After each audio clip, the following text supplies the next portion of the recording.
Today I'm going to give a presentation on global business etiquette, and I'm going to talk about many different things and how global etiquette can be different in many different countries. So first I'm going to start off with the definition of etiquette. Okay, and the definition is the customary code of the polite behavior in the society or among members of a particular profession or group.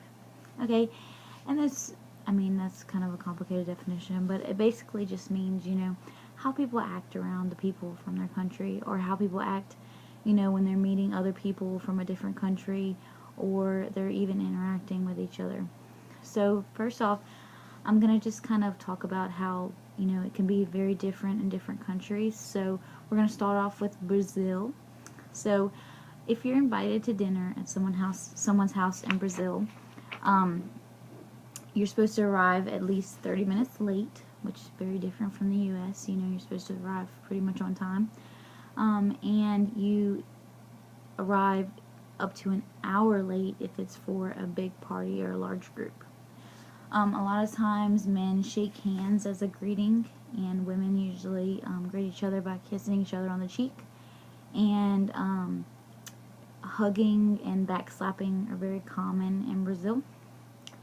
And a lot of times they like to dress up very, extravagant and have a lot of flair and everything. And a lot of people are judged. So when you go to Brazil, you kind of want to dress very nice and very tasteful, because they're going to judge you by what you're wearing. So next we're going to go to Egypt.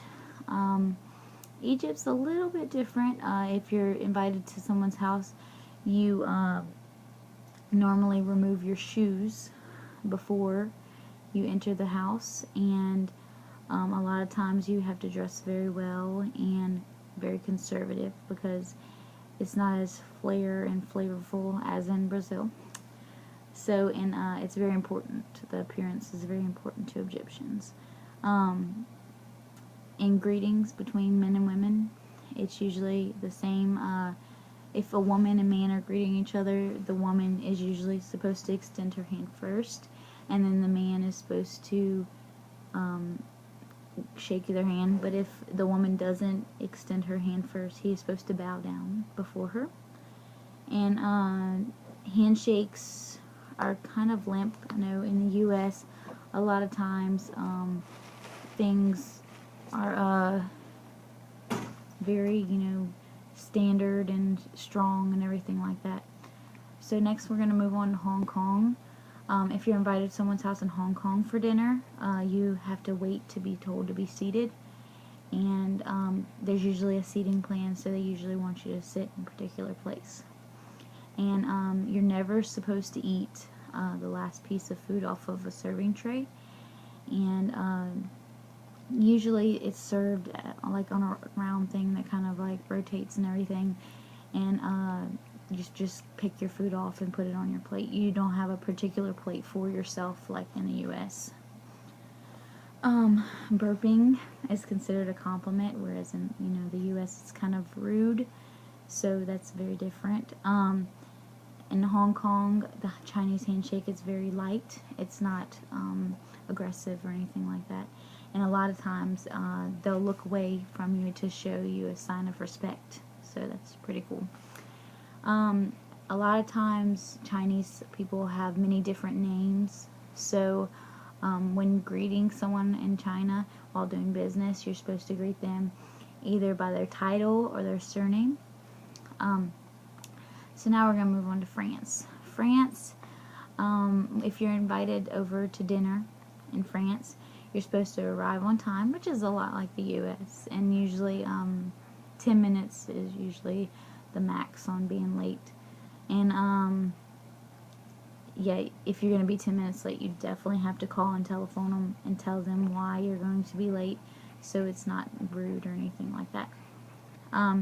If invited to a large dinner party in Paris or anything like that, usually what you'll do is you'll send flowers that night that you get invited, so that the next day when you're having dinner, they can be, displayed on the table or anything like that. Handshakes are very common, and it's very common. It's not any kind of like the U.S. It's very common.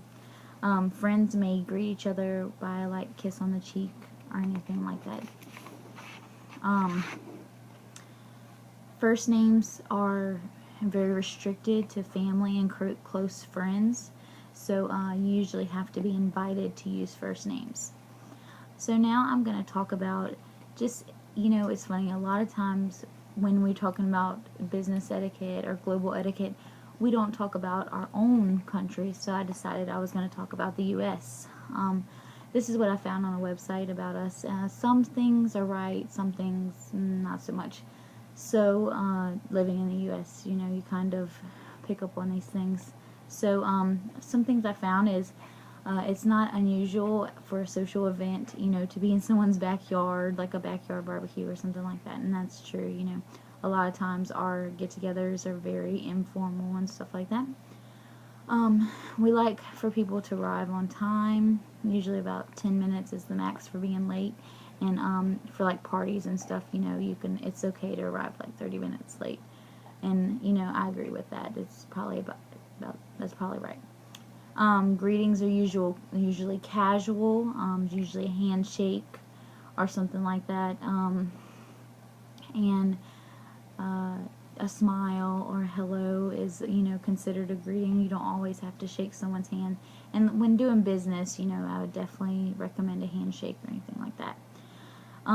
Some stuff that I found that I thought was rather weird is things that are kind of more formal. Stuff like you're supposed to leave something on the plate when you're getting done eating.